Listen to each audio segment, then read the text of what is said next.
Hello people, in this tutorial I'm going to show you how to create text behind object in Adobe Premiere.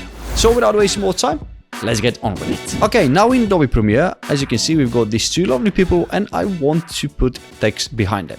So to do that, I will hold Alt and then click with the left button of the mouse and duplicate this video, just like that. Then select the duplicated video and go down to the object mask tool. Then go over the program monitor and select your object. In this case, is this man, and then I'll select the lady next to him. So the next thing I'll do is go to the effects control panel, then I'll track the mask forward and backward, just in case. I'll click on that and this will start tracking the mask. And as you can see, it does incredible job. Once the tracking is done, go to the object mask, right click and then change to opacity mask. And by doing that, I removed the background behind these lovely people. And to prove you that, I'm gonna disable the first video and play so you can see that there is no background. But what I can spot is that the edges are a little bit rough.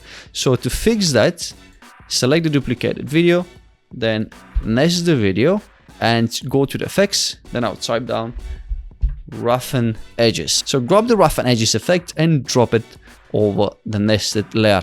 And if you don't nest this clip, the roughen edges effect won't work. So when I drop it, as you can see, straight away there is impact on it and the edges got a little bit smoother.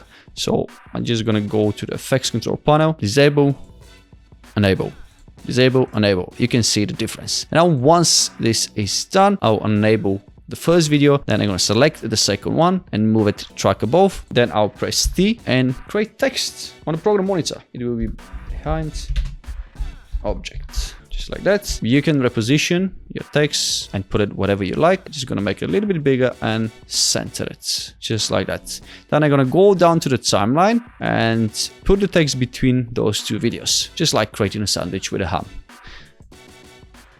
Right, and now when I play the video, we've got a text behind the object. So people, that's how you can put text behind object in Adobe Premiere. As you can see, it's super easy and you don't have to be advanced in video editing. Even if you're a beginner, you can do that very, very easy. As you can see, it's quick and simple. So guys, if you enjoyed this video, please hit that like button and subscribe to my channel if you want to see more Adobe Premiere tutorials. Thank you for watching and I'll see you in the next one. Bye bye.